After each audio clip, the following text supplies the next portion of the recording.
শারীরিক অক্ষমতা অর্থাৎ শারীরিক দুর্বলতা, অ্যাকচুয়ালি সেক্সুয়াল দুর্বলতা, সব কিছুর জন্য ভিটামিন এবং মিনারেলস খুবই গুরুত্বপূর্ণ।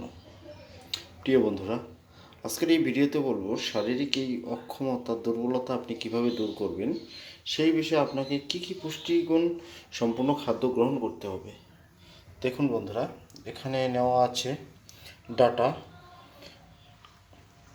স্কোয়াশ এবং বিনস, পর্যাপ্ত পরিমাণ লঙ্কাটা আপনারা তখনই নিতে পারবেন যাদের গ্যাস্ট্রিক এবং আলসারের সমস্যা থাকবে না, তারা পর্যাপ্ত পরিমাণ লঙ্কা ইউজ করতে পারেন। দেখুন, কম দামে এবং ভালো মানের মাছ হলো পাঙ্কাশ মাছের মধ্যে এই যে চর্বিগুলো, এই চর্বিগুলোর মধ্যে রয়েছে প্রচুর পরিমাণ ওমেগা 3।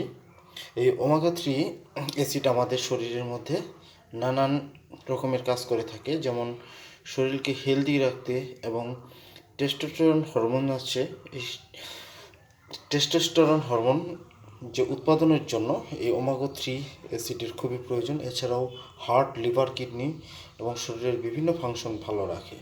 অনেকেই ভুল ধারণা পাঙ্গাস মাছ ক্ষতি করে, আসলে বন্ধুরা এটা ক্ষতিকর নয়। পর্যাপ্ত পরিমাণ অর্থাৎ নিয়মিত পরিমাণ মতন যদি আপনি খেয়ে যান, তাহলে এটি ভালো একটা সামুদ্রিক মাছের বিকল্প হিসেবে কাজ করতে পারে। এর সাথে আপনাকে এই পুষ্টিগুণ সম্পূর্ণ যে সবুজ শাকসবজিগুলো, সেগুলো আপনাকে খেতে হবে।